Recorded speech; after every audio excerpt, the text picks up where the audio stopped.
ยินกว่า30 ล้านคำ1 บาทไอ้งัวตัวหนึ่งบ่ใกล้ๆนี่เลยเพิ่น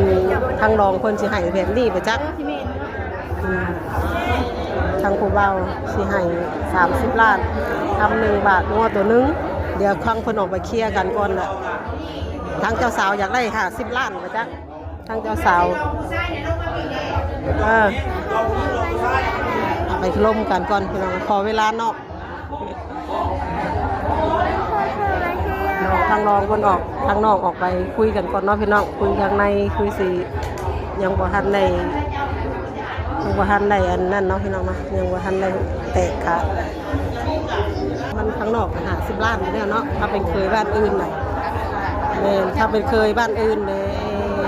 ทำ2 บาทแล้วก็50 ล้านงัว2 โตอยู่แล้วเนาะงัวเป็นงัวตายเลยทำนี่ก็สิข้างได้1 บาทแล้วก็ข้องค1 บาท